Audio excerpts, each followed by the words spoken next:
It's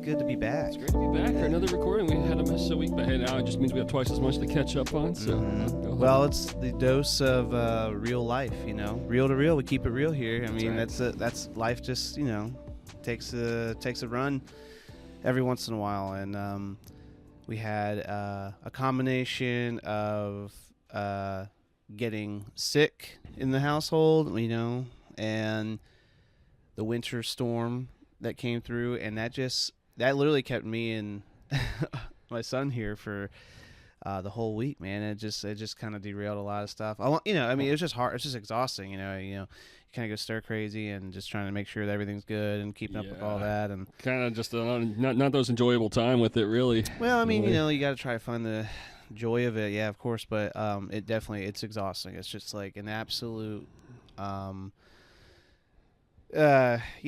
just kind of stir crazy feeling where it's just you feel helpless and you feel stuck and you feel like all it could, and anyway, not to get into all the stuff with that, but it's just that and the weather, man, and you kind of just puts everything on pause. I was telling you, I was like, I just miss the routine, right? Yeah, I literally kind of miss the routine. It feels empty without it. Yeah, on the day to day, my work schedule, my days off, things like that. It's just like not feeling like you had anything to do and feeling aimless for a week straight. It doesn't with feel nowhere right. to go. It's like, oh my gosh, like this is hard.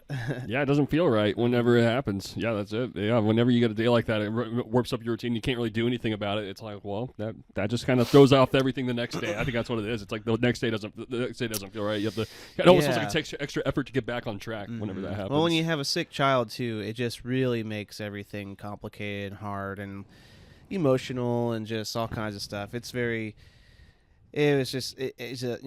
not a restful week either. It's just kind of not like a kickback and hang out, do anything you want. It's right.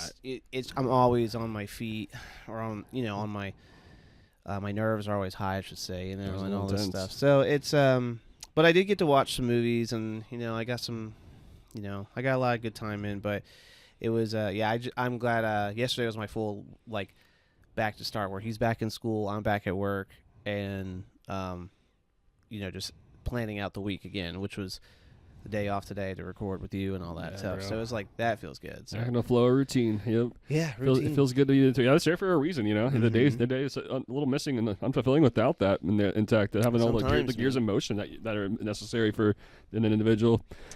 Yeah, well, when you got shit to do and things to work on a day-to-day basis, it takes time, takes routine to do it. And when it gets thrown off and not in a productive way, it's like, oh yeah, that feels like it just puts everything behind. There's an emptiness to it. Yeah, it's like I need it back. Yeah, but I was saving a lot of energy for the show, just for until we got to record again, because I was like, okay, well, I feel like we both got a lot to really take in for the last couple of weeks to at least come back strong. So I've had a few days of movie madness, and there's just so much there. I'm just kind of been holding back on big time until this moment to really geek out. So I figure we'll have a lot on the things table. off. You put on The Departed here in the background, which I actually need to move it so I can see some of it. Or I can move it, whatever you do.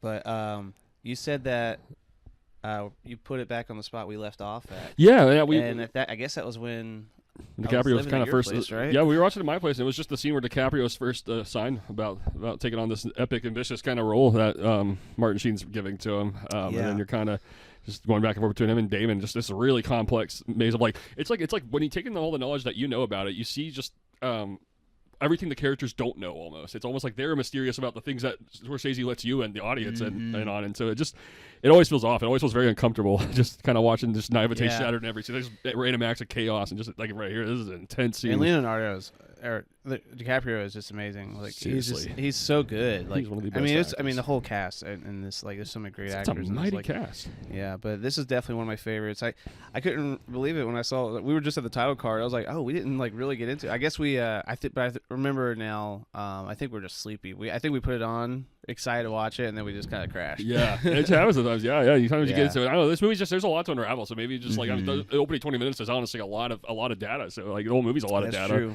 It really is. It's a lot to you really have to be paying attention to know and keep up with all the dynamics of what's going on. You really have to, especially with those. This is by far Scorsese's most plot-oriented movie. I do remember the first time I watched this movie, I was a little overwhelmed by all the information. Same. I was like trying to make sure like I got it right, you know. I was like, what? Okay, so, you know, like I remember just like kind of being a little confused by, wait, who's the bad guy and who's really the good guy, you know, like in this, like it's confusing the first viewing. It's a lot just because it's so much to take in. And it's kind of like Scorsese just gives you like every single angle on every character to such a rich extent that, and it's fast paced about it. So it's like, you almost like you have to pause and almost just take in every scene for what it's doing in order to really understand the story fully. And just like who's who, like you said, who's the good guy, who's the bad guy. It's genuinely kind of mind bending the way it's all depicted. It's just as a perfect thriller is, man. It's just a perfect one in every sense. Like it's almost like if these guys got in a room together, you just know like, wow, everyone just wants to murder each other big time. I don't know, it's a very intense kind of mood and feeling that this film generates in that sense. So, but yeah, good choice here. The Departed is always a very, very good thriller time. Yeah. One of the best. It's one of the best of all time. I don't even know where to begin, man. Yeah. I feel like what was some do you want to kick off with some movies? I could. How do you think I had a lot of different phases and intervals. So maybe we could. I know you were wanting to talk about your Halo Reach. I think we'll start with that. I like that best. Yeah. So I beat Halo 3's campaign, and I absolutely love it. I love this. I simply just love the gameplay and just how much those levels kind of live on in the subconscious while I'm doing other things. It's honestly kind of enhanced my movie side even further in a weird way. I think it just got me in a mode, honestly, just playing Halo and just taking in its aesthetic value and just how nice it is to just free roam in that. I don't know. It just eased me up on a unique level. Then I reached lends itself to Halo Reach. I'm about on level 7 right now, and I've been kind of just taking my time on that, just taking in all the levels, just trying to beat 2 a day. Striving for now, it's like once I get later, it's like maybe 1 a day because it's like, well, there's actually a lot of mechanics I want to kind of really get down before, because I'm trying to take in everything about it before moving on to more difficult levels. I'm on easy now, but I want to get to where I can play Legendary, and I think I need to just really know all the maps kind of at heart before I can handle all that. You should do it like easy, normal, heroic, and then Legendary. If you get to a point where you don't mind replaying the levels. Yeah, I think I'm gonna want to. If you just don't like, because that's the thing, it's just like watching a movie, but like, you know, playing through it essentially. Yeah. But so like once you know the story and how it's going too, it's kind of cool to go back and like, you know where you're going and know what's coming and things like that. It's very cinematic. Yeah, like you were saying earlier, it's like there's a real cinematic display about it. I feel like I'm just wanting to take in just all the stories, all the character interactions, kind of going into it, just going into the missions. It's like, well, there's kind of a story going on. Like they're trying to achieve something, and it's like you kind of get to know. You kind of, I don't know if you really get personal with the characters, but it's like it kind of gives you that distance. And somehow I think I like the distant atmosphere. Where it feels like it just kind of feels like I'm there with them. Almost. The whole game, it's so inviting in that atmosphere just feels spacey and cool. It's very just like spacey. It's like. It is kind of like your just perspective, you're kind of peeping into this world, and you get to like kind of just play along, be in the moment with them. But I mean the story. I always thought the story was like very cinematic and very epic, in terms of scale. But I'm glad you're really liking Reach, because that game is a banger. It's been my favorite so far. Just I think the attention to detail on the levels is just kind of on the next world. You could say it's on the next league. I think it came out 2011. 2011 range. Yeah, I think that range. It was definitely around that range. And I could just sense it. Like I was like, well, and I can't believe it's the last one they made. So I'm like, I'm really taking that in too. It's like, wow. They went to the game called Destiny after that, which I played, and it became a very popular game. Bungie went to it made Destiny and Destiny 2.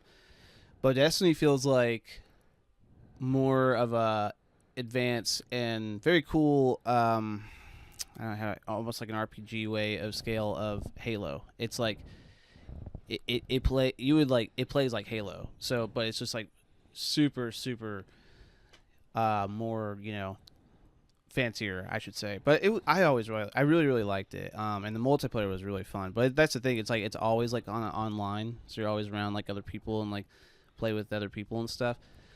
But anyways, they went to Destiny 2, so Reach was like the last like send off, before Halo went to 343. And but it's cool. It's a cool game. Yeah, man, it sounds like they paced it out there just as it was meant to. It sounds like they had everything out of their system, and they're pacing these games perfect. I feel like so it's never like maybe I'll still sit down with Doom after once. Like this is exhausting. This is like a total upgrade of like, wow, this is perfectly paced and never exhausting to play once. Yeah, it's not like the same. Like it's not like high speed. Like a lot of like adrenaline pumping at you. Like it's just kind of like you can casually like walk to get to the next, like where you got to go and things like that. And the like you said, the levels are just so like detailed and like they're breathtaking, man. They're super cool to be like, oh yeah, I'm just like in this like random space, bro. Space. Like, yeah, it's just like and all kinds of cool weapons, all kinds of cool like machinery you could fly or navigate around in. Like I all the aliens are like wild. They're just like it's super.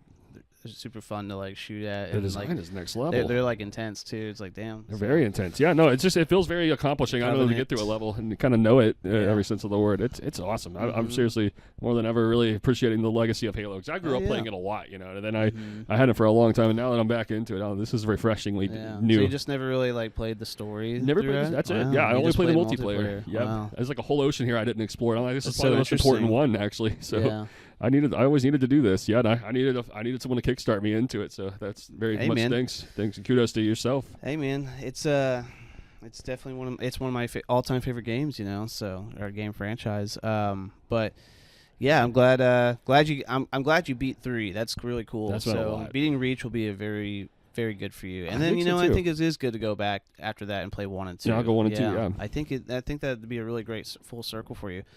And what's cool is there's a remastered version of 1 and 2, so it's like it would be even more like, modernized, in terms of quality and stuff. So, yeah, and then I'd be interested to see if you would want to take on 4 after all that. Probably, yeah. Well, I mean, maybe like just depending on what it is, but it sounds like it would be interesting and good. Yeah. I mean, it's interesting for sure. It's good. It's just like I don't know. I always keep saying advanced, but like it's just like I just feel like it's just more fancier than like.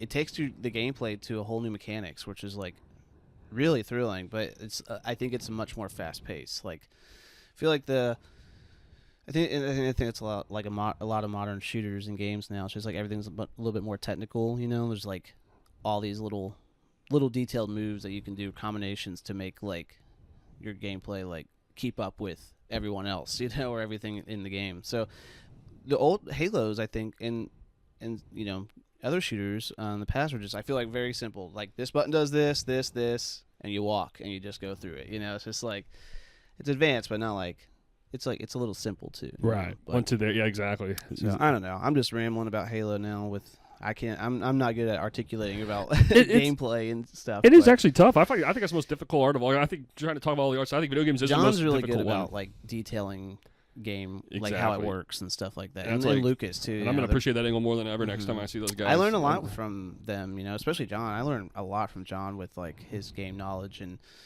just interesting little tidbits about movies or whatever else, actors or behind the scenes. Same stuff. here. So, no, same here. Like I always really fascinating observations and on a lot of my favorite kind of art in general. They're really original. Yeah. Groundbreaking kind of people to know. Yeah, that's awesome. Yeah, man. Well, I haven't really gotten the game too much, I will say. I did boot up High on Life again the other night. Yeah, that's a game you've really been into a lot lately. Yeah, that's like the one game I think is kind of like my modern Halo right now, where it's just like I can just hop on. It's fun. It's really funny, and I really like how it plays. But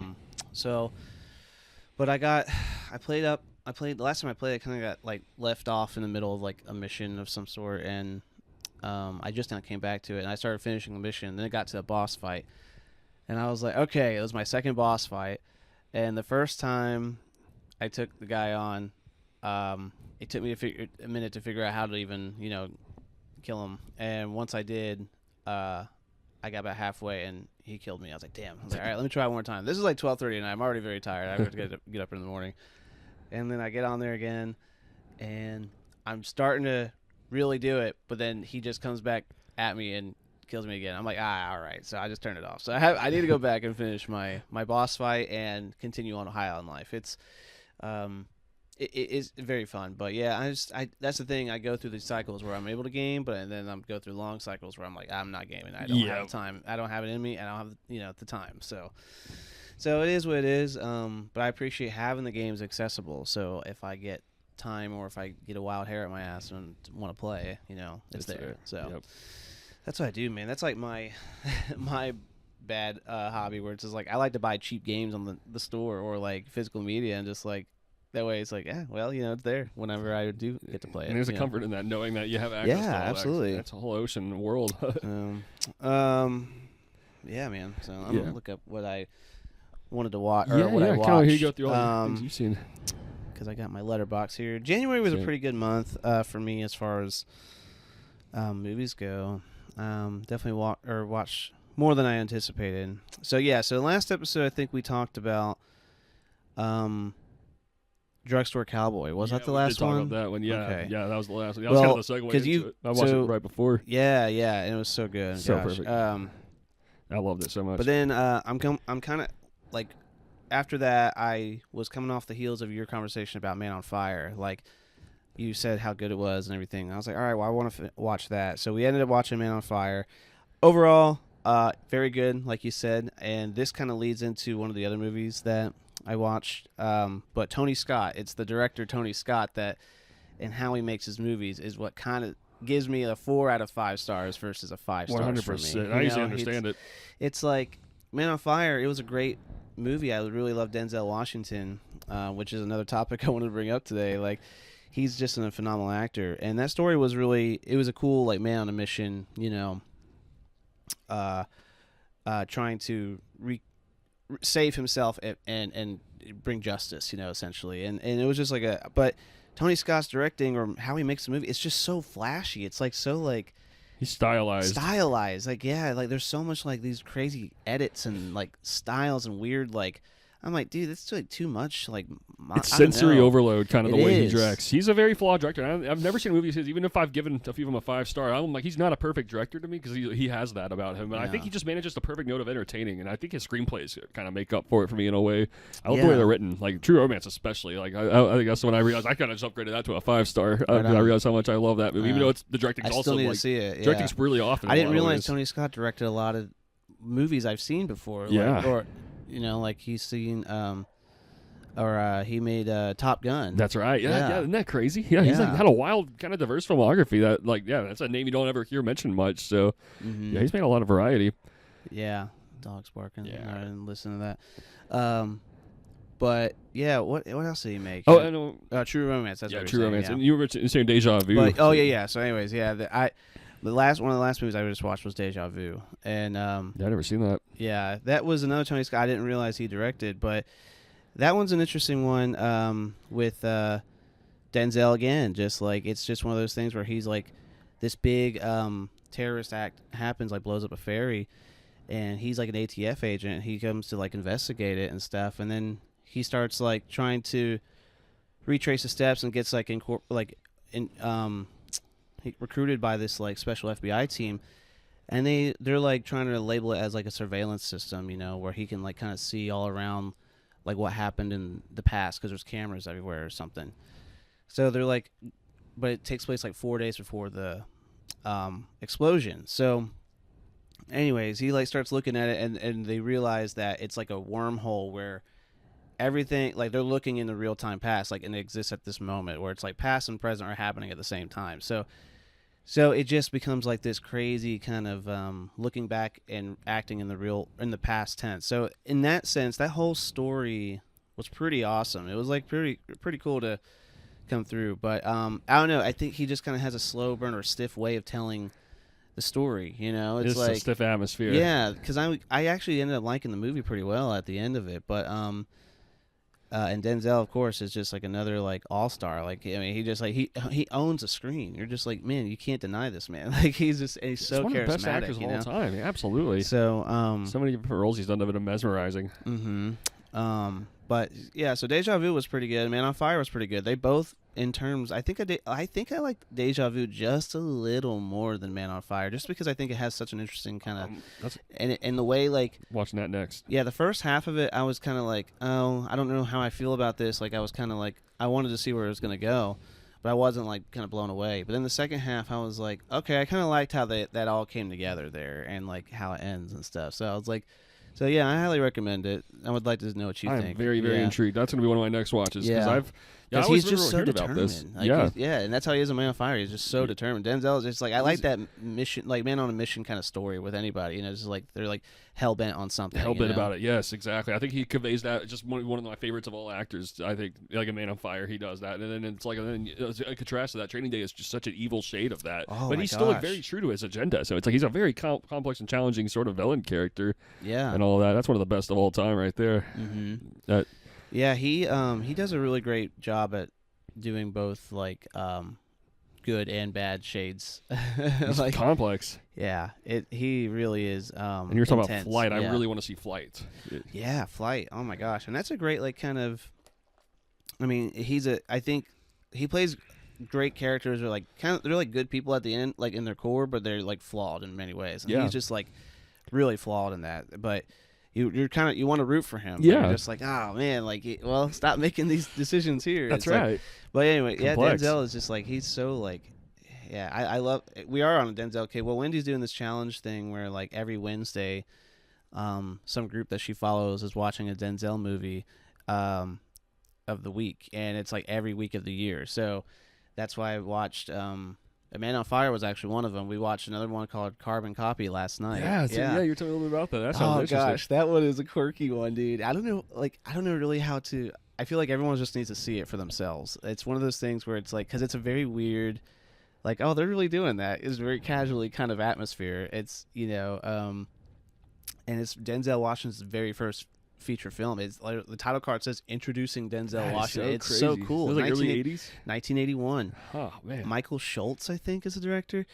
Dude, the title card alone, opening, was amazing. It was really, really good. The whole thing kind of gives you off like a 70s charm or something, but like, I don't know, it's really fascinating. But yeah, but it's like a casually racist movie throughout the whole thing, and Denzel Washington's like the one, like he shows up as the son of this rich white guy, and it's like the white society like shuns them, basically, and it's not told in like a really serious manner. It's just kind of like a really quirky thing. But dude, I'll tell you, man, it's like it's kind of ends up being like a buddy road trip kind of movie with I can't remember the actor's the white guy's name, but Denzel and him, and Denzel is still just like Denzel, just like he's so young, but he's so good at acting, man. It's like, it's so funny, but it all ties together at the end very kind of wholesomely. It's very good. But yeah, the whole thing is just kind of casually just like, I was like, they're really just doing that? Like the whole racial like tension, or not even, it's like tension, but like, they're just like judgment on it. It's so wild. It's so on the nose. But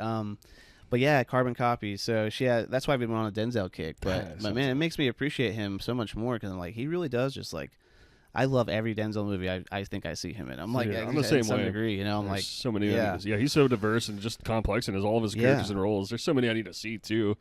Man, I'm really fascinated by that. Yeah, he was in Gladiator too. Yeah, that's right. Yeah, he was. That's another one. I forgot. I saw that kind of recently. I thought he did. That was mesmerizing. I thought he made that. I mean, I really love Russell Crowe, but I thought that Gladiator 2 was next level brilliant. Yeah. Based on that character. Mm-hmm. Again, he's complex. He just has a lot of different shades to him. Absolutely, I loved all that. Yeah.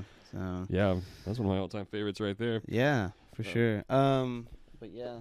Yeah, dude. So Man on Fire led me to Deja Vu and Carbon Copy. That's awesome. Yeah, the Denzel kick's great. Oh, and then another one that I know you were really excited that I was watching was Blue Velvet. Dude, yeah. Dude, we ended up watching Blue Velvet, dude. And I know we talked about it previously that I need to rewatch. But yeah, man, that was another really great watch, man. It was really cool to it's kind of hard to describe. It's a little absurd in a way, but like in a kind of, but like a fascinating, like the Kyle MacLachlan's character is very, it's like a coming of age story in a sense, like where he just kind of really grasps on like, oh man, like life is this is too fucked, or something like that. But he does it in his own like kind of really, really obsessive way, and it's just, the whole thing is very, very offbeat, strange, but and Dennis Hopper was insane. Like, oh man, he was nasty. Such a psychopath. Dude. He was psycho, dude. Such a psychopath. Yeah, he's intimidating. Yeah, it was just like it was a weird, good movie. It's a weird movie about growing up, basically. Yeah, it's a weird movie. I don't know. It's a weird. To me, movie. It feels like a very much like it's like a definitive, like surrealist kind of way of like almost like growing up in your 20s, almost feeling about it. Yeah, that movie very surreal. That's what I was. It's looking surreal. For. Yeah, it's just like stuff you would never see it, and you would never wish upon anyone. But yeah, it's like, well, he kind of went through it, and it strangely shaped him up for the better in the long run, is what's so surreal about it. Yeah. And somehow I think that movie has a unique angle where this should feel like a really creepy thing to desire to kind of pursue, but somehow it doesn't look unsettling doing it. He just seems like he's organically kind of just in a growing up sort of phase while going through it. Just a naive curiosity, simply. Yeah, it's a very naive, very surreal and curious movie, like you said. Just, I mean, it's yeah, it was good, but like even the opening was very off, then that ear, yeah, zooming like, in. Whoa, so many weird angles. Yeah, like and then the guy doing yard work that just zooms in and just weird visuals. And one particular scene that got me was just as an interesting observation was he's out there walking with Laura Dern's character, and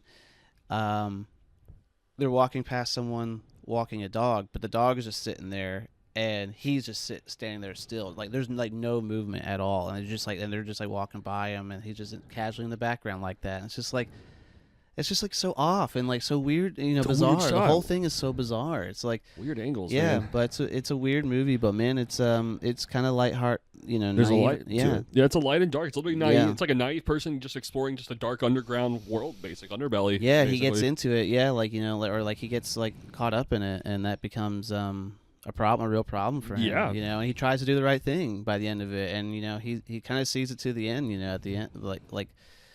So yeah, he sticks with it. It's like a mystery. Yeah, it's just like a very offbeat way of telling a mystery. She's like, "Are you gonna stop?"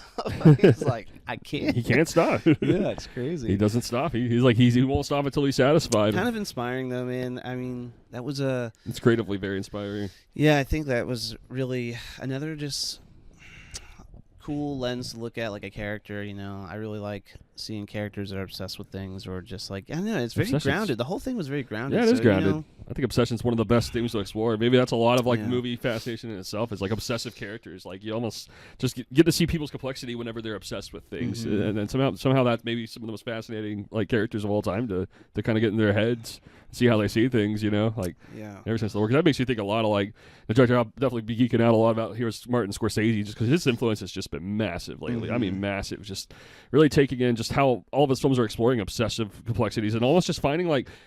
Just something like almost just something completely human about all of that, and maybe like there's almost even like a rush about it. It's like, well, I like the energy of this person so much, I don't know. He just looks at the world and just kind of loves all his characters. He explores just light and dark in some of those complex ways of all time. Yeah. As we're seeing here in The Departed, it's like, man, and you feel so sorry for DiCaprio in this whole scenario, and you're just pissed at Damon basically. Dude, Matt Damon's the worst. He's the worst. He's like one of the worst villains in a Scorsese character. Dude, he's terrible. He's awful. He's awful, man. Yeah, DiCaprio's tragic. Yeah, there's just a lot of tragedy about this movie. That's what hits me about it. It's extremely intense.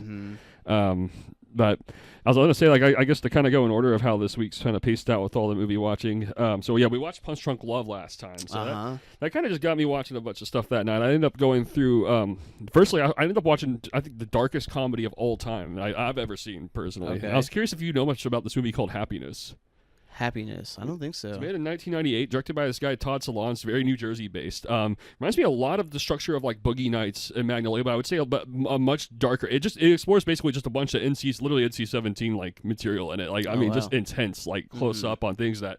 It's beyond what I want to, even words I want to say, even because it's so far into just gross out. Yeah, it's one of a kind. And I remember watching that when I was like 20, and it's like, dude, I didn't want to leave my house for days because it made me feel so antisocial. Oh, wow. But yet, it's like I kind of want to watch these movies and like kind of feel like I'm more fascinated than grossed out because I don't know. There's something almost just very human about kind of getting to these dark depths. Yeah. And I feel like there's like a lot of the deep, dark, like subconscious kind of notes that I would be very interested to like hear more people talk about this movie. It's like a movie I think intimidates people to talk about it. I'm even scared to talk about this movie. So it makes me actually feel like a bad guy when I watch it. I think it almost just because it's like suburban hell, basically. Kind of like how the movie American Beauty is also, but just next level messed up. I mean, you got like a psychiatrist who's just doing, again, the worst things I've ever seen, basically. A human ever do, basically. Yeah, see, I get real sensitive about movies like that. Me too, like, dude.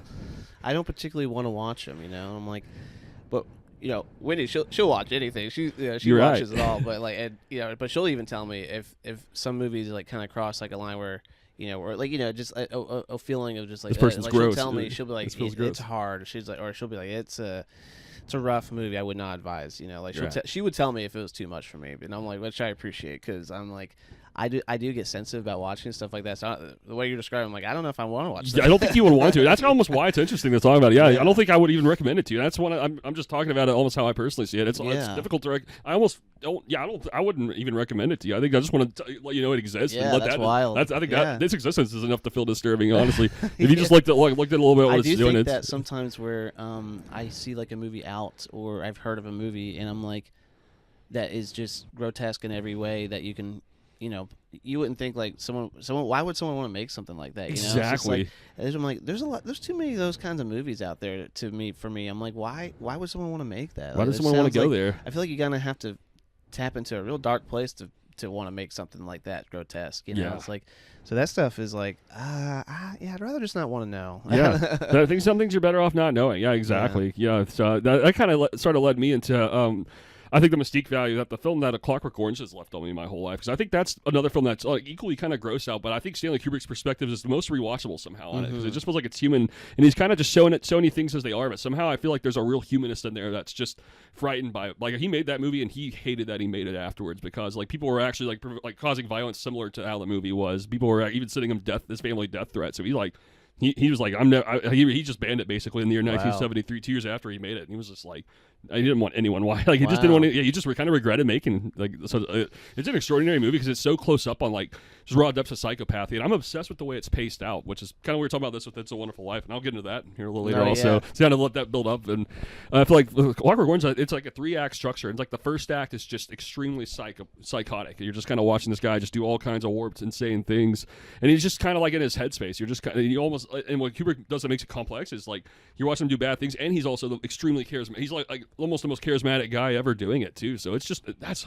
just a horribly complex angle to be on. And then it's kind of gross. And then he gets to the second act, and it's like the tone changes. He's in prison, and then it's just like they just kind of get him through all this rotation, and then he's kind of called in to do this Ludovico treatment, an experiment that brainwashes him from like violence, and then it's just crazy how he goes through all that. And then the third act is him in the real world, and it's like in the experiment kind of like had all the side effects of he can't enjoy music anymore. He's just kind of suffering now, literally.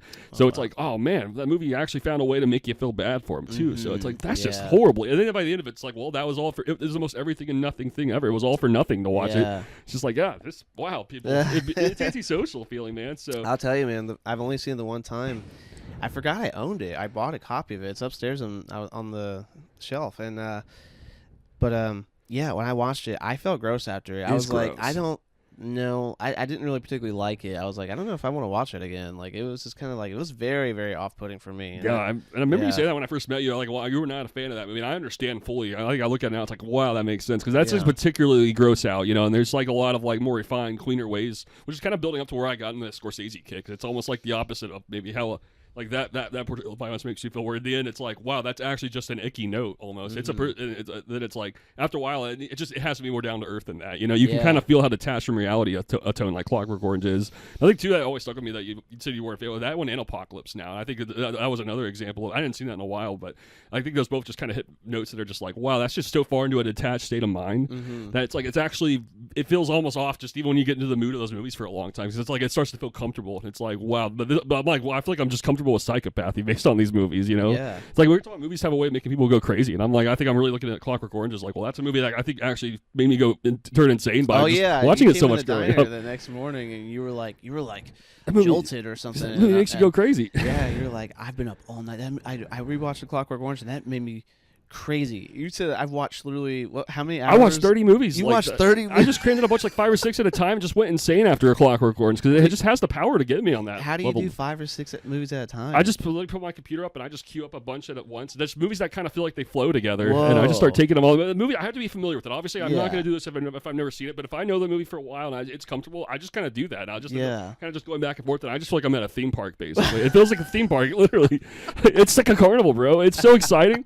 Just, I don't know, it's like it's obsessive in it, but I'm like, and I think that goes into the Scorsese influence. It's like, dude, I think I'm a little obsessed with obsessive people. It just goes hand to hand, and it's just never-ending snowball, basically. Oh my gosh. Isn't that insane? So that's kind of what happened. Yeah, man. I mean, I could go down the list, but it's like it's like, I don't know. There's like more to analyze, and this episode has time for it, so I got to pace this myself. Yeah. But it just kind of led me into just watching like a bunch of stuff. Like I ended up going like Billy Wilder's Double Indemnity for one. That's just I think what I take in when I watch a lot of this is when I know the screenplays by heart really well. Like sometimes I just want to kind of take in the atmosphere or the mood of the film. Like it's like I'm really far into the director side of it whenever I do this, because it's like I can kind of just look at one thing and really appreciate it. And it's like I appreciate almost even more how much effort goes into all these movies, because I look at it, it's like more and more, it's like, wow, I just imagine actually like putting all this together and how much weight that is, how ambitious it is, and I just started really feeling sensitive to all that. And somehow I just appreciate the films it's like I like movies more whenever I do it this way, actually. It's the next level, kind of. You have to think of it. I mean, like, you know what it takes to even try to make it.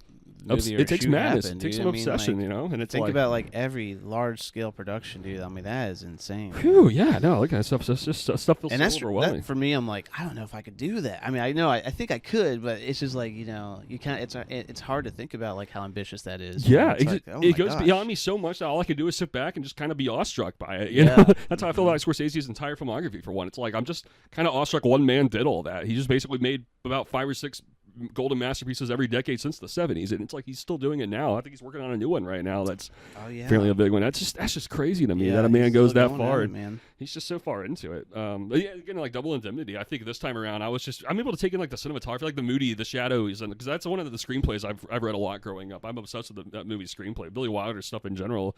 But Double Indemnity just has some of the coolest, I think, greatest atmosphere I've ever seen in a movie. Just like the way that all the scenes are framed are just really stand out to me in that viewing. I also rewatched like stuff like The Witch. I think that's one of the greatest modern horror movies.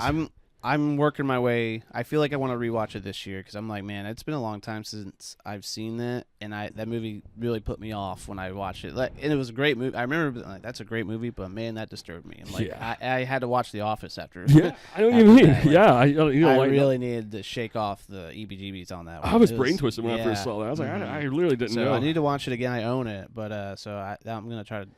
It's kind of got like an old school kind of folktale kind of way about it that's really haunting. Yeah, it's really warped, and it kind of gives me that like just unsettling kind of feeling, like you say. I don't know, it feels off, and I love the way it's told. There's almost a greatness about the directing, and then that kind of led me to Magnolia too. I was also that's another one I just rewatched that every single time, and it's like there's just still new layers that unravel itself because there's just so many character beats in that movie. Man, that movie is so crazy complex. I think I was just mostly just going back into the John C. Reilly story in that movie. I think he just kind of goes through this wrestle of just kind of a naivete, and then he ends up just meeting this character Laura Walters kind of in a troubled position, and they just end up kind of being really great for each other in it. But there's like a lot of complexity kind of getting to all that, and there's like a lot of social awkwardness, and kind of like I guess I'm more sensitive to kind of like there's like a real sad note that a lot of these movies are on too that I get more sensitive to about it with age. It's like I can just sense that. That's like it would just take a lot to like have it be that sensitive enough to make something like this happen. I think that's what I kind of wake up to with age. And I look at Paul Thomas Anderson uniquely in his 90s phase because he was in his 20s. It's like we're technically older than him at this point. So I think I look at a young guy kind of going through all that, and it stirs up something unique in me these days. Like, it's like it's just such a full scope of epic to look at things that way. Yeah. That's one that's always hitting big time. And Magnolia is just another one I got to rewatch, man. I think I'm coming up on like 9 or 10 years I haven't seen some of these movies. It's dude, like, that's a perfect time to rewatch some stuff. I agree. I'm ready to watch them again, especially after seeing Paul Thomas Anderson's like the bulk of his work after, Yeah. Like, oh, all right. Yeah, it's great. Especially those newer stuff, You see how he had a pretty different way about him back then. He's like, you can tell he was like kind of a hyper ambitious but very anxiety inducing kind of artist. I think he kind of like it's like he toned down his anxiety like a little bit and almost just made it more of an introverted tone in the 21st century. But in the 90s, it's like, I don't know, you just feel like you get the feeling of like raw chaos almost, and there's something like very addicting about the way he conveys it. It's something particularly refreshing and appealing. It's like that's the idea of Magnolia. It's like every character is on a very off place, and they're kind of seeking a sense of redemption. It's like every character, and you kind of feel sorry for every character in the movie. It's kind of how it goes about it, but you also you just really care about everyone in it too. It's like you get to at a point where it's like, well, I feel like I just kind of love all the characters in that. Yeah. And that also kind of got me on Boogie Nights also. I did rewatch that recently too. And again, just new details unravel every single time. Literally, I keep finding new ways to look at it. And I think Boogie Nights to me is like almost just a great portrayal of just like a very human kind of American just hippie family of late 70s, early 80s. You see just kind of like a big rise. I love the way that everyone kind of gets along. There's like this like you can almost just tell that they're like just DNA levels of rooted and care for each other. They got each other's backs through all the ups and downs through it. And I think I just love how warm that movie is. It's just like I think that's just one of the best portrayals of just kind of a loose family I've ever seen. Yeah, I don't remember a lot of the details of it. It's been a long time on that one too. Boogie Nights. Yeah, I mean, I remember really liking that one. I really enjoying it, dude. Because it's like one of those movies. It's like I always initially I almost get excited when I think about the movie, but then it's like, wow, that movie's also really warped and messed up in its own. Oh yeah, like, it was very dark. It gets gritty at moments. Yeah, some of the stories just some of that stuff is icky that it takes you through, but it's just real deal gritty. And I realize that the movie's supposed to be significantly darker than a lot of Paul Thomas Anderson's more recent films. Like I would say One Battle After Another has a lighter tone, and like especially Licorice Pizza, like all of his newer stuff feels more light than Boogie Nights. I was actually like, it's like how he was a grittier artist when he made that. Than because I know he was very influenced by that wave of Martin Scorsese, and I think that might have been what opened me up to just like I just had to take a week just to really appreciate the level of Scorsese's influence. And it's like he's the most subtle artist of all time in a weird way. I feel like he gets across this fast manic energy, but I don't know, he kind of just makes me see the genius in being obsessive, almost in a way more than anyone else. Because I feel like he's a really obsessive artist. I feel like Scorsese is like when he makes his movies, they all feel ambitious, but it's like for The Departed, for example, it's like he just kind of makes this really complex, intricate plot very accessible and inviting. And I think that's the underlining word about his films. He's an inviting artist. I feel like he's the epitome of, I look at his stuff and I feel like he's making, he kind of wants to say, just fuck everything else. I just want to get personal and real with you. And here's a guy who's really going to do that with all of his movies. And he actually does it. I feel like, he just kind of breaks the mold in every sense of the word as far as how he gets a story across. That's true. He breaks the rules in that way. Like he really is kind of like a rule breaking, but he kind of makes it, well, this is really the best way to just kind of make timeless art in a lot of ways. Just like forget, kind of like we're talking about examples like The Big Short, when you're talking about how you saw that, and you just it's just throwing a bunch of aimless data at you. It's like if you're not interested in accounting, if you're not mathematics, it's like it's gonna go over your head almost. The way you're absolutely right, man. I mean, it's not inviting. Yeah, that was another movie I just watched, The Big Short. And overall, good movie. Really great cast. Christian Bale was awesome in that, and Ryan Gosling in particular too. Yeah, good cast. Steve Carell was fun, and I thought it was a well done movie. It was really good. But all the banking and financial stuff, and like, it's hard to keep up. It makes my brain work in a way that I don't really want it to work, and then I don't understand it, which makes me frustrated. Yeah. So I'm like, it's not inviting. So, if you don't have to do. Like for me, also, I prefer, it's like I don't need so much noise. I'd rather just get up close and personal with the character and see where this guy is going in the everyday life. Exactly. Yeah. Exactly. Like, I just kind of want to get to the. It's almost like I think there's an instinct of when you're watching something, you almost just want to get to the gritty side of it, the chaos of it, rather than the actual data of like maybe the topic. You could say like sometimes it's like you could just read a book. You might as well just read a book and get that kind of information. Right. And I feel like if I could track, because that was director Adam McKay. I think he was more of a comedic director overall. He did like Anchorman, Step Brothers, and stuff. So I think he was that. So maybe the drama shift wasn't fully attuned. Because I look at like Wolf of Wall Street, for example. That's the movie I always compared to The Big Short. Is like I think Wolf of Wall Street did everything right in that sense of like there's a lot of data to it. Like there was a lot of ambition kind of going there, but the movie's never really like trying to expect you to understand any of that. I think he's trying to just say like, look, the characters don't care about anything but just kind of the release that they get once they're kind of at the top. They kind of get all this. They kind of throw all these parties. They just kind of are acting like crazy animals basically, and that's all this. And Scorsese's just like let's just look at just go with the chaos basically. Like he's got a real chaotic kind of way of energy. And I feel like something about his movies, they're just, in like looking at this stuff, it's like there's chaos and then there's like an appeal to it. And there's just also a really dark and gritty side to it where it's just like, well, I'm better off just kind of being silent about it than being loud about it. I don't know. There's an original way that Scorsese gets across. And I agree. I mean, even Killers of the Flower Moon, that one's like, I was really surprised how much I liked that one and how dark it was in a very subtle way. It was just very like, subtle. Whoa. I was like, this is just all fucked. It's a fucked movie. It's a fuck. The whole thing's fucked. Oh, it's so fucked. It feels really bad. I think the chemistry between DiCaprio and De Niro is like particularly a feel bad one in its own kind of way. But then the rest of the movie, I think then you have like Lily Gladstone to kind of balance everything out. And there's a very complete movie that just to me, like, it's funny because when I try to rewatch that movie, and I've realized that is my number one Scorsese movie at this point. Killers of the Flower Moon takes the cake, because I think I know Taxi Drivers and all of it. Killers of the Flower Moon is just uniquely epic, and I feel like it's just the kind of movie Scorsese's. It almost feels like a summation of everything he's made in a weird way. He gets a crime story across. He gets across kind of like a tragic sort of historical kind of drama story of a character, a lot of redemption explored, a lot of just kind of regret, betrayal. Like, I mean, it's so complex what it does. And whenever I try to rewatch it and analyze it, like I try to like kind of analyze my top 10 scenes, and it's like, dude, I can't even begin to break down Killers of the Flower Moon because I feel like there's still so much I want to understand about the movie. I don't feel like I'm at liberty to talk about a lot of this stuff with that movie because it's just so groundbreaking to me in a lot of ways. And that's just living on. It's just some of the best acting, the best movies all around. Which I also recently learned Paul Thomas Anderson had a big role in writing. I think he wrote most of the movie for. Oh, really? Yeah. It was like, he didn't want to be credited for it. Oh, wow. That was kind of. That's time you look at it, it's like, whoa, geez, I can kind of tell actually. You can kind of feel that actually. I think that's super cool. I think the way Scorsese operated that movie just original. Like, kind of had like small towns, just sort of like Western kind of atmosphere. He's never really made a movie like that before, so. Yeah, that's just a masterpiece of the highest order, honestly. Yeah. Tragedy in every sense of the word. Sure. He gets that. He got that across. Yeah, Wendy's been wanting to watch it, which I'm excited to rewatch it because I was blown away by it. I watched that and Oppenheimer like almost back to back. Like Oppenheimer. I should really watch that. That is a masterpiece. Yeah, that is a masterpiece. I was very, very blown away. Dude, honestly. Yeah, literally, dude. I mean, it really is. That's exactly it really did rock my world. I was like, it wow, rocks.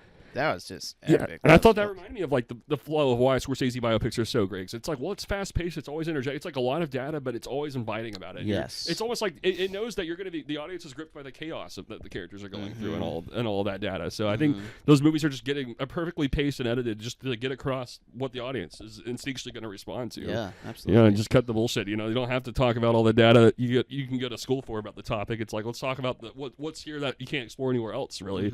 Yeah, that is simply animalistic energy. And that's what Oppenheimer explores so well, as I thought. Like, I mean, this is a 3-hour epic, and it just floats so fast, man. I've never seen that in theaters and IMAX, just thinking, like, wow, I think that single-handedly jolted up, like, my view on every single Nolan film. And now Nolan's just, he's got about a perfect filmography, I think. I didn't see Tenet, but everything he's made has been I haven't seen that one either. perfect. Everything I've seen he's made has been perfect 5-star, so yeah. He's an original. The Odyssey, man, is coming out next. Oh, man, he's still currently filming that right now. Yeah. Isn't that cool to think that just like all these movies we love, it's like there's a point in time where what are we doing while they're out there filming that? And I think that's happening at this moment. I know Scorsese's got that. No one's got that. It's like, well, just think they're making. What are they doing right now? I think that's the ultimate question mark and mystery in the air. Genuinely, that's so wild. It's like they look at the world. It's like, what are they doing? What are they seeing in all this? You know. That's true. Yeah, it's crazy to think, man. Those movies exist. They're coming out. Those directors exist, man. I mean, we live in a golden age of creativity. We do, man. We really do, man. So many directors are at the height of their powers. Another one I've been thinking about recently, and I'll get back on Scorsese a little more, but I think Richard Linklater is another one that just really has been hitting me big time. It's like almost like a similar note that Scorsese gets me on, but like a light side in a lot of ways. I'd say Linklater is almost like, okay, this is kind of how life really is, almost in a little bit, but he breaks it down on such a whimsical outlook. I think he's sincerely one of the most whimsical artists of all time to have made movies. And I think, like lately, I especially just think about how much I love movies like Dazed and Confused. Everybody wants some. Like The School of Rock. We recently watched that. I just after you talked about it or had it on, I actually put it on here, and God, dude, I forgot. I was like, man, that is just a lovely movie. It's so good. Like, it's just fun. I can't help but smile watching that movie. It's so feel good. Very, very feel good. Very joyful. I think he sincerely gets joy across. I got chills watching them perform at the end. I was like, that is just, man, it's so just, it's just so magical? Great. Wholesome and fun and just funny. And Jack Black is amazing in it. Yeah. But yeah, I was like, man, perfect movie. It is a perfect movie. Because I think Linklater's ambition with that was original. It was like, he never really made like a movie like, I'm oriented this for all ages. But School of Rock, he was kind of going for an all ages appeal, and he just actually got there successfully. Like, he'd be making a bunch of jokes about how difficult that was for him, and along the way. It's like, at first, it's like everything about this feels kind of sketchy when you look at it. It feels like that's an example of a topic of what we were saying earlier, of like a lot of movies were made even in the 2000s, 2010s range that would not be made now. I feel like School of Rock is one of those. And Magnolia, I'd say, is another one too. Like movies you wouldn't see now because they were just almost so of their time. What they're getting, the kind of energy they're getting across, like a lot of those jokes, like I don't think you could get away with telling some of those jokes now. Like, it's really insane to say that, but it's just true. And I think another one that I surprisingly felt this way about. I recently had to rewatch a Nightcrawler. I was just thinking about Jake Gyllenhaal's influence a lot.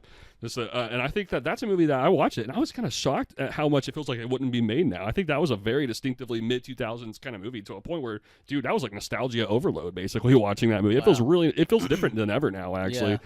Yeah, movies evolved a lot. I've seen it like maybe 3 or 4 times, and one of them was in, I think it was one of my classes in school. That's cool. But yeah, I've watched it a few more times after that, and man, that movie holds up. It's big time. Yeah, it's wild. That's a definition of a chaotic movie. Yeah, and it's original, and Jake Gyllenhaal is just incredible. He's an incredible, mesmerizing actor in every sense of the word. It's like he's done so much that's brilliant. Yeah, I always think of like that movie just like as far as like when I know I like Jake Gyllenhaal. I'm like, man, Nightcrawler like is already one of the the movies I go to. And like when I think of like how intense and fascinating he is. So yeah, that's a fun movie. I need to rewatch that. Yeah, I think that's his definitive. He's got a lot of them, but it's like I think that's definitively my favorite one. And that movie is also kind of interesting for me because isn't he out like getting like footage of like before he's trying to sell it to he's selling it to the news, and it's just like competitive and sketch. It's the whole movie's like just sketch how he goes about it. And it's crazy.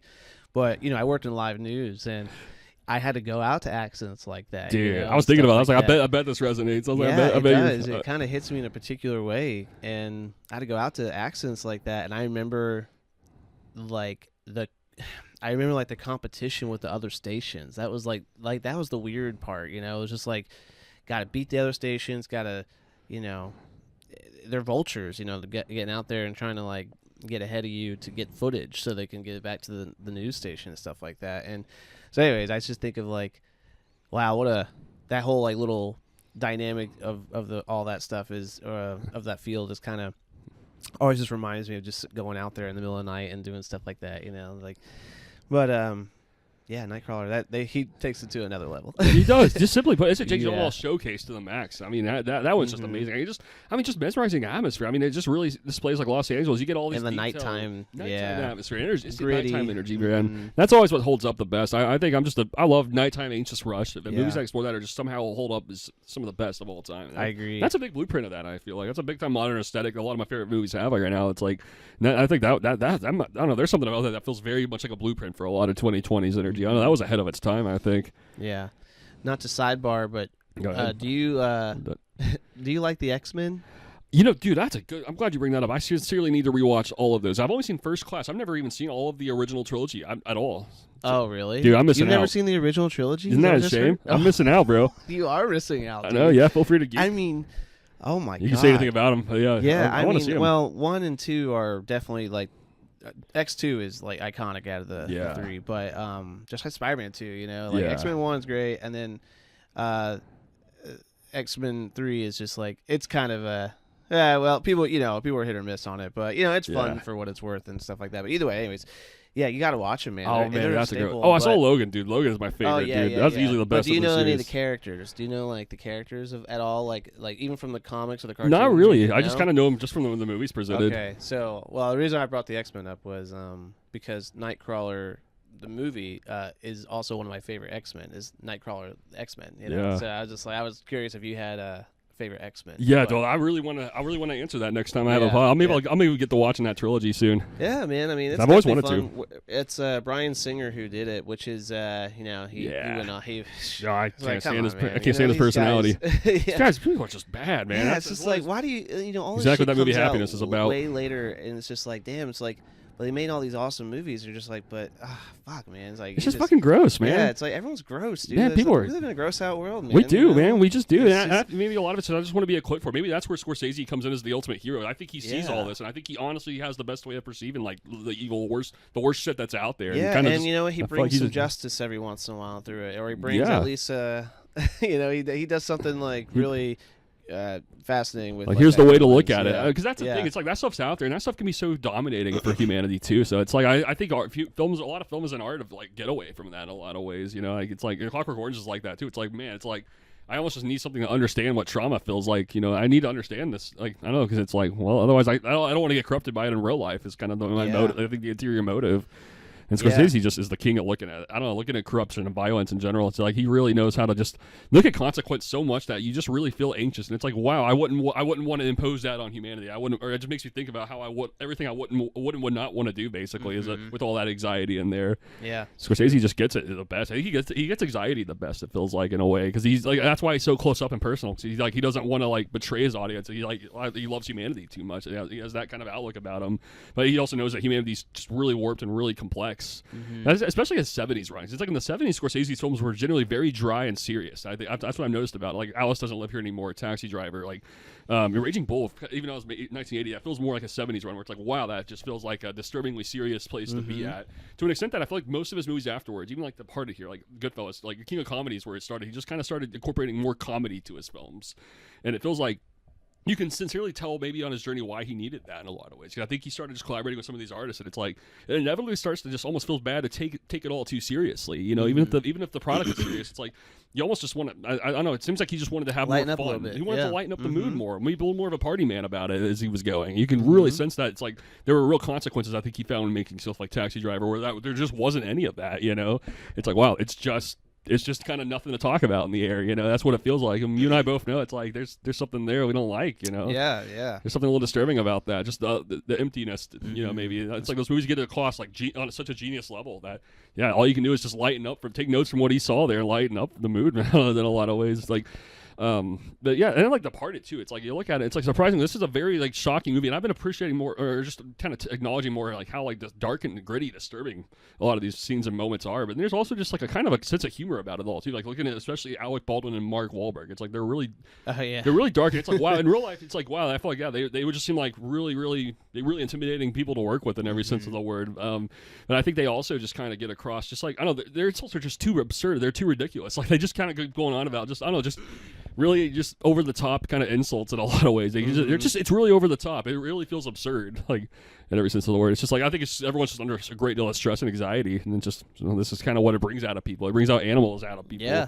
It's like, and at the end of the day, this movie, it's like, wow, everyone's kind of setting up for a tragedy. It feels like that's the doom about it. There's a doom about this movie. No one's, everyone's kind of doomed. I feel like last time I watched it, I kind of felt that. I'm like, you kind of just feel the dread in the air. It just kind of comes like the more, especially the more you're just like, well, this is the telling of the tale. This is what happens here to everybody. You know, and it's a heavy, dark movie, man. As far as like all the corruption and greed and everything goes. But yeah, he does a great job of just giving you the inside scoop and scope of it all. Yeah, so. He does. He takes you to the full scoop, and I feel like there's just a man who just really, really wants to know everything about this stuff and make it inviting. And like, how do you make this personal? How do you talk about this stuff? I feel like he's looking at it. Like his movies are almost the answer.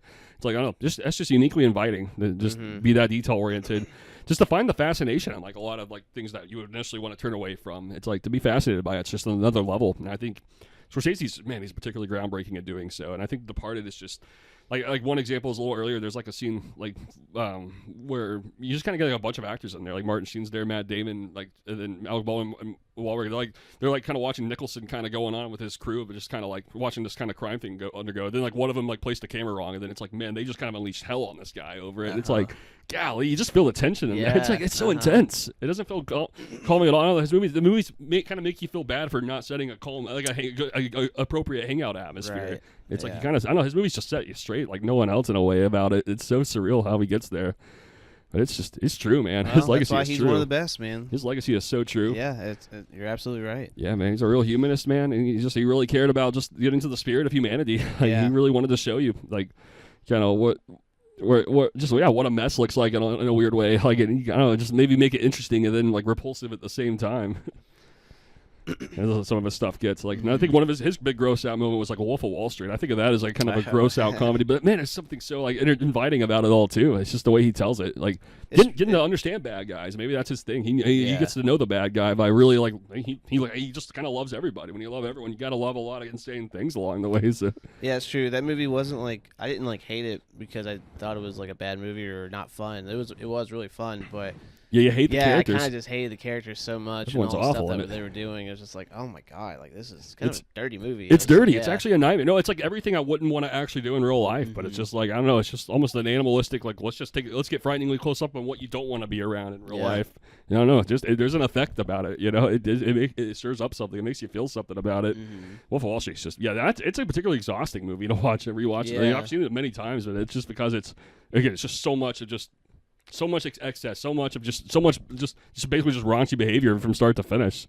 Yeah, there's a lot of cruelty about it. Like they just like watching someone like basically just like they send people off just like the feeling like so low and just terrible. And they don't care at all. They just move on, party. All they care about is the party, man. Like it's such a dark extent. It's crazy, man. Yeah. Huh. Yeah, it's a crazy movie. Well, he does a great job being showing that, like you said, man. He's just original about it in every sense of the word. And then another one I was curious about. This is like a totally off-kilter moment in Scorsese's filmography, but did you ever see Hugo? I've never seen Hugo. I love that movie personally. It's different than anything else he's made. It's a lot more like he was really genuinely trying to make that for his whole family. He wanted all ages to be able to watch that one. And is it animated? It's actually real life. It looks like it's animated. It's real life actually. Oh, I can't remember anything about Hugo. Yeah, it's a weird movie. It's it's so surreal. That movie almost looks animated. I think when I first saw it, I was like kind of questioning it, but then I found out, this is real. Like this is actually real. He just had a really interesting kind of unique sort of cinematography where it feels a little bit. Almost like how it looks a little like Polar Express almost visually. But it's kind of snowy, set in Paris, and the whole movie's just basically about just children kind of realizing how awesome movies are. Basically, it's a genuine love letter to movies. It's really genuinely great movie. It's just about it's easily like the least brutal thing he's ever made. I don't know. It's just there's something very inviting about that one. Yeah, that's like me and Augie were watching. Happy Feet. Oh, George Miller. I want to see that, dude. George Miller directed. Isn't that weird? That is the so guy who weird. made Mad Max, Fury Road. It's so weird. That is so off, dude. I'm like, what the? I haven't finished it. I'm maybe like 3/4 of the way in, but I've never seen it, and it's kind of just like, that is when I think of George Miller behind it, I'm like, how did this happen? I was just saying, I know. like, Yeah, what in the world? You get the feeling they probably had like grandchildren or something. They wanted to appeal to their family, and sometimes like, all right, I'll make a movie. I think they did it, and then it's like later on I don't know. Then they kind of ended up wanting to go insane with it. Mad Max is just like totally an insane movie. Yeah, it's such a polar contrast to what that sounds like. I've never seen Happy Feet, but from what it sounds like that was just such a wildly different kind of movie all around. That's insane. Yeah, but I didn't. I haven't watched the whole thing. I don't really know. It's got a great voice cast. Elijah Wood's in it. Hugh Jackman's in it. Robert. I think I saw Robin Williams' name. Maybe I could be wrong on that time. I thought, but yeah, there's a lot of voice actors in that, or actors in that. But yeah, George Miller. I just thought that was so funny. But no, I have to see Hugo too. Man. Recommend Hugo. I really recommend that one. I think that one's like surprisingly holds up really well. I loved it instantly when I first saw it, and I know that actually does hold up great at every viewing. Yeah, just unique moments, and I think that's probably why he made Wolf of Wall Street after. I think he made a family-oriented movie, and I think he probably just felt like getting really raunchy with his tone afterwards. Yeah, that's why I love taking note of it. Like, what's his progression? What was going on through his mind when going from project to project? Because he's got Wolf of Wall Street, and then he made Silence next, which is, I think, probably just all about. He was probably so exhausted from the exuberance he explored with Wolf of Wall Street that it's like, well, now he just kind of wanted to explore spiritual defeat and the loneliness of spiritual defeat. That's what that movie explores so well. That's a unique one. Then he went on to do like The Irishman. That's just like a really insane crime movie all around. And yeah, I need to see that one too. I'll recommend it. That's 3.5, I think. It's 3.5 hours. It's a long one, but it flies by like nothing. I don't know. That's one of those fast-paced, like 3.5 hour movies I've ever seen. It's really. I've never seen that in theaters. I drove down to Georgia to see it. I was just instantly like captivated by that one from start to finish. That was one of the best crime movies ever made. Wow. That one's different than his other crime movies. Like, it's different than like Casino or Goodfellas. It's a lot more of a kind of like it's almost just more melancholic in tone than anything. There's some like moments of violence, but it's mostly just a bunch of uncomfortable, awkward moments, just kind of leading to a bit of a downfall between De Niro and Pacino's character, basically. And it's kind of just about almost getting old, just feeling regret and guilty, maybe about going on. I don't know. It's kind of got a depressing tone about itself in a way. Yeah. It's very original, but it's uniquely inviting too. Just by and I think the grip is again just anxiety-inducing scenarios. It's just like characters having meetings and they just kind of argue about ridiculous things. Like, I don't know, it's just maybe there's a grip about that. Just I don't know, characters that just can't get along about things at all. That's what the whole movie just was. There's about 100 scenes of just awkward character interactions. So it's almost just running on that entirely. But I don't know. It's kind of there's something kind of obsessive about exploring all that stuff. Maybe there's a cathartic release as a viewer to taking all that stuff in. And it's a lot like the Raging Bull too. It's like I think that's one of the most difficult movies to sell, almost in a way. When I'm talking about that movie, it's like, wow, there is nothing remotely appealing about that movie. When you talk about that atmosphere, that is a really ugly feeling. Movie. It is an ugly movie or feeling, I guess. I mean, I've only seen it one time, but that was like I was kind of pushing myself to get through it in a sense. Like there was like not that I wanted to finish it. It was good. Like it was just it's something gritty and kind of really icky about it, the feeling of it, it's just like, but yeah, that was bad guy. Yeah, really bad guy. Yeah, De Niro plays a horrible guy in that one. Yeah, that's a rotten one. Yeah, to the max. Very rotten. Yeah, absolutely. Yeah, I remember just that scene with him bashing his head against the wall, and I was like, oh my god. Yeah. Well, I think at that point, all the peak stuff has happened, so he's just on a self-loathing downfall. Like it's just like you just kind of look at his self-loathing and all that. It's like, wow. I mean, and it's like one of the ultimate balances of like, I feel sorry for him, but he also seriously warrants the downfall too, because his behavior is really brutal and bad. Practically all throughout the movie. For sure. Man, you know what the saddest thing is in real life? I think the real Jake LaMotta and his wife watched that movie, and then Jake LaMotta actually asked her wife, "It's like, was I that bad?" And she was like, "You were worse than that." And it's like, oh, geez, that's next level. Wow. Jeez. Isn't that ugly? Yeah, that is ugly. Disturbing, dude. Yeah, I think that's just the boxing. Yeah, I don't know. That's just a really disturbing story of the boxing scene all around. Mm-hmm. Yeah, you could tell after that, because even in the end of that movie, it's like he's got him as like kind of this failed stand-up comedian and all that. So it's like you could tell he was wanting to move on to like King of Comedy and stuff. I don't know, maybe get into some more funny territory. Like he was doing all that stuff like in the '80s, like King of Comedy After Hours. And I know he was really wanting to make Last Temptation of Christ, which is I think easily my favorite piece of art about Jesus Christ I've ever seen in the way it's explored. Like just like Taxi Driver, it looks a lot like Taxi Driver, where he's like, wow, a really complex kind of person. And he's just like, he really doesn't want to kind of go through he wants to just be like everyone else. He doesn't want to be in this holy position. It's a lot like how It's a Wonderful Life is paced to me, where you kind of just see him, you kind of spend the first 2 hours just kind of going through his life and just kind of just the challenges he meets, the characters he meets. So then in the end, it's like he's about to go on the cross, and then you just get the temptation of, well, there's a fantasy of an angel freeing him from it, and just kind of getting to do is just kind of engage in worldly pleasures. Then in the end, it's like he kind of appreciates all the more of what he's doing, and it's like there's a full arc about that movie that really appreciates it. Okay. It sincerely reminds me of It's a Wonderful Life. And I really want to segue into from there. I think It's a Wonderful Life, I think, is just one of the most powerful, well-paced movies of all time. Because we talked a lot about how that movie kind of feels like it's just kind of taking it just sort of down to earth for the first hour and a half. You're just getting to know the characters and just their everyday lives. James Stewart, you're just kind of in with everyone. Donna Reed and everybody. You get Mr. Potter introduced in somewhere along the way, but it takes a while to kind of get to the meat of the story. It's like maybe like when there's only about a little less than an hour left. It's like you just kind of see James Stewart having a bad day, basically. It's like, what's it look like when he's just kind of tempted to just sort of, he's literally tempted to throw everything away over this bad day. And it's like, it's a disturbing and very depressing arc to see someone go through that. It's hard to watch, and everyone's in pain seeing it happen. It's only like the last 45 minutes where Clarence the Angel comes and shows them this whole other life of what it could be like, and it doesn't feel like that. That's what I was trying to explain last time we were talking about. It's just like the whole thing doesn't feel like rushed or anything. It feels like so well paced. Like it feels like it's a whole other movie in a sense, but it's in a very short span of time, and it's amazing that that spiritual moment of him, counting his blessings and being, wanting to live. And it's just like, what a powerful movie. Every time I watch it, man, it's just, it really it moves me every time, man. It's really moving on the spirit like nothing else. That was the last movie I watched. I'm having a few days of intermission after that, because that's just exactly the note it needs to be on. After all that chaos, after all the stuff I was talking about, like, wow, some dirty stuff there. I'm like, that's like the cleansing movie. Like, well, this is how it really should be. Feels like a cleansing movie for sure. Feels like James Stewart is, I think, probably technically speaking, I think to me the greatest personality I think of cinema, man. I think he really is, have to take number one as far as the most charismatic actor. He is so charismatic. He's so cool, man, and he's goofy and everything else. I mean, everything he's about awesome. him. And everything I've seen him in is just like, wow. It's just like he really just is an amazing. I'm fascinated with him. He's one of my all-time favorite actors for sure. I just love how he goes. He's the most likable guy. Then I love that he was open to experiment and take on those dark Hitchcock roles in the 50s. Like that to me just shows that he was just adventurous about it. He was an extremely sincere person to kind of show that. It's like, I love when actors do that. And I was reflecting on that movie Happiness too. I love it when actors, because I realize how much I love those actors in real life. I'm like, oh, these actors seem like they're awesome people, and it always intrigues me. Why do they want to do stuff that dirty? But then it's like, I don't know. It just kind of ends up being cathartic when you realize it. They really want to make a statement. They really want to get across a voice to the world. People, there's so many things that are tough to talk about. It's like, well, I think these actors just knew that they could get it across. And just really looking at James Stewart taking on stuff like Vertigo, exploring dark shades of obsession. But it's like, I don't know. All that's just to kind of say that's such a dark polar contrast to what It's a Wonderful Life set. Where you kind of watch this guy you really love and sympathize with.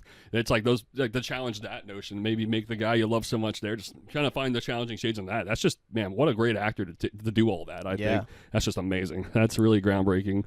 Paved the way for guys like Robert De Niro and Taxi Driver. I don't know, to do all that. I think it's really, you get close up, get frighteningly close up and disturbing. Almost maybe dare to show that I could be the ultimate hero, but then there's a villainous side to that hero. It's like, what's that saying from The Dark Knight? Yeah, Dark Knight. Literally, don't die a hero or live long enough to see yourself be a villain. It's like, man, there's a truth to that. It's so dark and crazy, but I don't know, those movies were just so ahead of their time. They were. Yeah, absolutely. It's just one that I'll always go back to. It's just like if I needed anything, I know that feeling I'll get from that movie. Yeah. And but yeah, Vertigo, man. I'm trying to get Wendy to watch that. I'm hoping to watch it soon. But yeah, it's one of those movies I've been really thinking about a lot lately.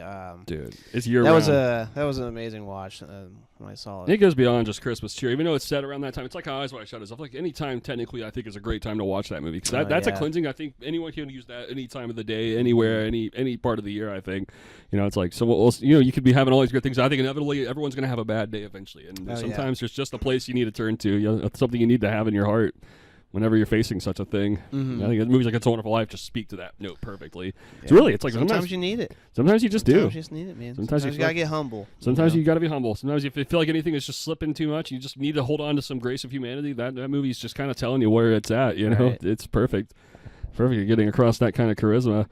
But what did you have another Scorsese film that? Yeah, I did have some more. Yeah, let me fill up a few more here that I'd seen. Yeah, before Hugo. Alice Doesn't Live Here Anymore. Yeah, I really want to talk about that. I don't even know about that movie. It's an original moment in his filmography. He made that in 1974, so that was one of the first things he made. That was actually right before Taxi Driver. Has Ellen Burstyn from The Exorcist, and that was the mother in The Exorcist. Has Jodie Foster in as a cameo too. And basically, it's just about her and her stepson. They were now her child. They basically just make a trip out to California, And it's it's just not really much of a story to it. It's just literally a character trying to find her way, trying to figure out how to navigate through the world. She kind of ends up meeting with a lot of guys, and they all end up kind of leaving just really offbeat, kind of strange influence, particularly Harvey Keitel. He's kind of insane in that one. She kind of gets mixed in with like, the music scene in a lot of ways. And then a lot of it's just like her just kind of almost just enjoying working at this restaurant, like enjoying simplicity in her life in a lot of ways. And she kind of finds it in her own. It's just kind of a story of just a character just finding her own way around it. It almost doesn't sound that cinematic, but it's just the way Scorsese tells it. It's actually very good. It reminds me a lot of how Killers of the Flower Moon is actually the most of all of his movies, because it's just kind of like most movies are very chaotic and insane. I feel like he's kind of giving a gentle I feel like there's a gentle shade to Scorsese is what it is. He doesn't always tell you that, but that's a movie that really tells you what his gentle shade is like. I don't know, he just kind of wants to see this character in a good place. You just kind of want her to be happy, you know. And that's kind of all you want, really, when you watch that kind of movie. There's something very real and human and earnest about that movie. I loved it, dude. I found it so inviting and kind of complex too. There's a lot of complexities about it. Like she'll get mixed in with like the wrong guy sometimes, and she'll get mixed in with like some crazy things. But sometimes it's like, well, sometimes that's a stepping stone to kind of getting to the right place and where she ultimately, you know, feels most at home at, most comfortable. And that's a great movie. I thought it was a great psychological movie. Even reminded me a lot of Taxi Driver. I even felt some of that foreshadowed. Almost more of a feminine take on loneliness. You could say, well, Taxi Driver is like a very masculine take on it. You kind of get both shades, and it's interesting to me that Scorsese was so open to all that throughout the 70s. That sounds interesting. Very interesting. Yeah, I'd recommend that one. And I think there was even a little bit of Wizard of Oz references going on in that one too. I think the opening scene's literally one giant reference to the Wizard of Oz, if I remember. Yeah, isn't that crazy? Love that. And then let's see. Firstly, let me make sure. Mean Streets. I rewatched Mean Streets. That was probably his first like groundbreaking movie he made in the early 70s. He made that right. Oh, I still need to see that one, bro. It is. I would strongly recommend it to you, because I think that's another one. I think there's something about nighttime anxiety, and I would relate that a lot to your artistic I think aesthetic value, and I think that's a movie that really speaks to that in a lot of ways, because again, there's no plot to it whatsoever. It's just Harvey Keitel, Robert De Niro, just nighttime city, just romping around a bunch of chaos, quite literally. It's kind of the whole thing. It's very personal, and you could say almost in a way Scorsese's never been that close up about just what his maybe youth was actually like. I think he was I think that was a very honest moment about what growing up was like in a lot of ways, where it was just almost just like a lot of chaos, but it's almost like there's something in me that's more fascinated than terrified by it. Like something about me just wants to almost be like, feel like I'm part of this wave that's around, even though it's just tough to talk about. Some of these characters just give across this intense energy, you know, in a lot of ways, and there's something very addicting about that kind of world building. Yeah.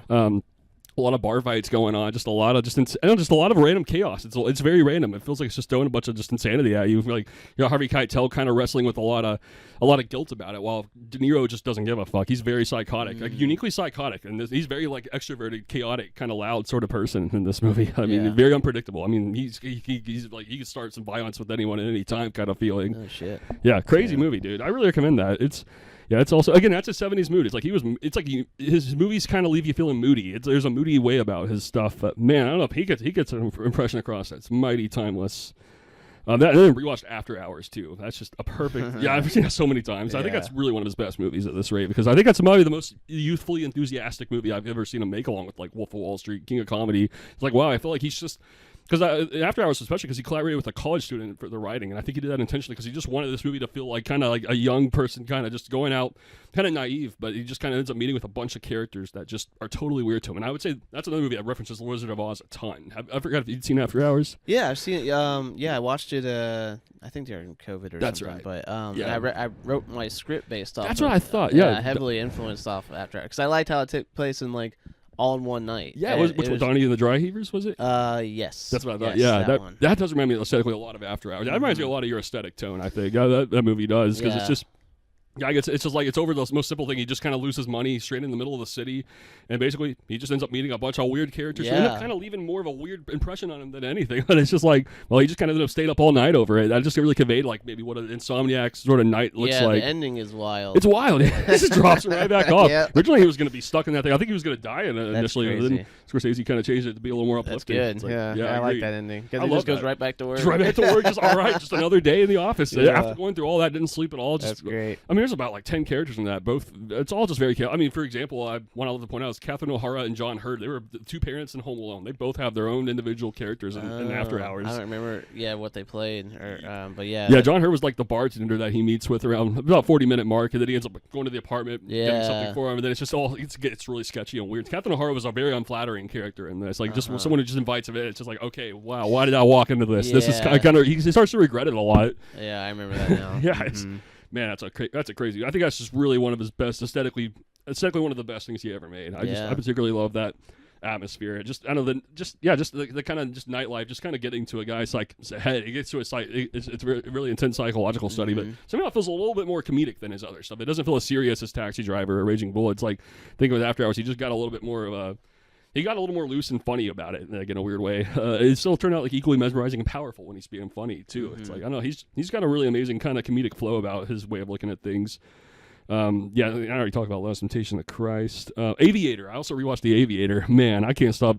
That's the first Scorsese movie I ever saw. I saw that when I was like 10. Yeah, I never seen that one. Oh, I recommend it. It's an underrated movie, and it's not talked about a lot. It was, kind of the big DiCaprio collaboration he had before making it to The Party. He did it in 2004. Basically, just a biopic about Howard Hughes, who was the definition of a genius artist who was very obsessive and very insane also. And it's a great exploration. DiCaprio plays this character, and it's just really entertaining. I find it somehow extremely inviting and extremely fun to revisit because you just kind of watch how he handles these anxiety-inducing sort of scenarios, and then kind of as the film goes, he's just acting more and more anxious. I mean, just acting kind of like almost like eruptive, almost to a way where it's like, wow, you almost just got to let that guy be antisocial in order to get across, anything. Because this guy is just manically insane, like. Literally a bunch of scenes of him just like kind of watching a bunch of movies in a room all by himself, just butt naked, just pissing in jars and everything, just like going insane basically. Yeah, he's just rotting from the world basically. Yeah. I think like he was like building all these airplanes and just making movies, but I think all of it was just really getting to his head, like insane. Like he was like pulling off his ambition, like really genius ambition, and he was like, executing it. Then it's somewhere along the way, it's like, man, he just got way too insane about it to the point where he just couldn't really hardly stay on his feet. But somehow he's just a very particularly human kind of character. I love the humanity in that kind of role, and there's almost a surrealistic vision about that movie because it's like all these scenes are it's like he's so OCD he like can't even stand using the bathroom. Like there's a scene of him struggling to use the bathroom basically, and then like he goes and he like tries to wash his hand, and it's like he saw like a little bit of a fly swarming around the sink, and he just starts like freaking out basically. It's just like so much attention to detail in the most little thing, but it's like, wow, this is like his world, man. I don't know, it's like all you can do is go with it. It's like he just keeps repeating himself over and over again. He'll just like say stuff like, I've got the way of the future, and he'll say it like literally 100 times in a row, and it just drives people bad and shit insane. Basically like, way of the future, this is the way of the future, and it's like, what are you doing, what are you talking about? It's like, way of the future. That's crazy. It's actually crazy. Yeah, there's something insane about that movie. I really love that one. Yeah, I feel like that's one of his best right there. Yeah, I think that's all the Scorsese I have. Yeah, that covers all the Scorsese I've seen. Yeah, that's a deep dive. Yeah, that's a deep one. Yeah, somehow I walked out of this like, dang, Scorsese is just the king to me right now, man, of the artist. I'm with you, man. He's definitely, if not my number one favorite director, I mean, of all time. So he really has the best filmography. Yeah, he's just incredible in like what he does. He's so diverse, man. He's made such a wide range of movies, and just like, and they're also different from each other. Is what I keep realizing more and more and appreciating. Like sometimes it's subtle, but it's like they all reveal a different shade entirely. For sure, something original, new to the table. That's cool. Yeah, dude. All right, man. Yeah, you got me wanting to watch some Scorsese. Yeah, he's just a bug right now, man. Yeah, you can go anywhere with him, man. It's a never-ending like list, bro. For sure. We're almost here at the mark, but I wanted to end off because I wanted to bring up one other thing I've been watching, which is Malcolm in the Middle. Oh yeah. I wanted to geek about that. Yeah, I just really wanted to take some appreciation to it, man. I mean, I forgot how well. I remember watching Malcolm in the Middle, like, every once in a while on TV when it was on, or reruns of it, and I always liked it, but like I guess I never really sat down to watch it and appreciate it, of course. And I'm watching it now, dude, just casually with Wendy, and this show it's nearly perfect, man. Yeah, I mean, it's so fun. It's so kind of like lighthearted, but like the cast, I mean, the acting is so great, and Bryan Cranston and Frankie Muniz, particularly both of them, I am just like in awe of like them, and they're just like so great, dude. The whole show's so funny and chaotic, dude. It's just like really, really wacky, but like as a family. And Bryan Cranston, I swear, dude, he pulls off Walter White vibes before he's even Walter White. That's it's the just best. Like it's crazy. I'm like, so interested. It just like it makes me think I'm like, this is like what Bryan Cranston's Walter White was doing before we watched him in Breaking Bad. That's like, crazy, man. Just a family man, wacky as hell, funny, but like he's just like I've seen like those looks that he's got. I'm like, wow, he's got a great actor, man. Just like he pulls off crazy, pulls off like ridiculous, pulls off every vibe. Like it's so fun. But yeah, I highly recommend checking it out, dude. Just even from the very beginning, it's so like it's just well done. It's a great show. The writing is awesome in it. I was watching some this morning, man. I was just having a blast. It's so fun. I want to see it so much. And Frankie Muniz is just so cool. Man, he seems like effortlessly cool. He does seem like one of the coolest personalities to have walked the acting side, man. I mean, ever since the works. I know he's like a big child star, man. And he's just, I think in his heart, he's kind of have that antisocial streak about him. He wants to continue racing cars. I love that about him. Yeah, man. He's like a professional race car driver now. I think that's so cool, dude. What a guy, man. He really, he kind of stopped acting for a long time and did some music for a while. I met Frankie Muniz in Johnson City once. And he was a drummer of this band. That's right. We told me about this. Yeah, I was telling you that. The coolest. I've seen interviews or read interviews with him, like where he says he doesn't remember anything from like the last like few years or something like that. Or when it comes to acting or whatever.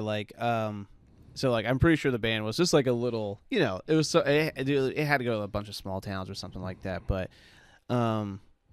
yeah, he was kind of quiet for a long time, on like I think in the public's eye, and then he's recently been coming back out. And he really is just like a professional race car driver now, and he's the Malcolm in the Middle revival's coming back. So he does a little bit of acting, I guess now still, but yeah, I'm a big fan. You should check it out. I'm 100% on board. I think that and Better Call Saul are the shows that are screaming to me the most right now to watch. So because it's fun to like kick back to, even if you're like, because if you're typing up your your thoughts or analysis, or you're playing guitar, or just whatever you want like doing, and if you had it on in the background, it's a fun show to have on in the background. That's cool because you can just kind of tune in anytime. You can just follow along. It's like all it is just they're getting older, but like you know, because in the seasons, like I think I'm already on like season 3, and you can see Frankie Muniz like maturing from, because it's a big mature jump from like season 1 to 2, and I then love that, dude. 3, it's kind of a boyhood angle on it. So that's super cool. It's cool, dude. man. Check it out, man. I want to check that. I'm so intrigued. Frankie Muniz, Bryan Cranston. Is there another lead character in that stand out? I mean, it's the whole family, but I can't remember the actress's name.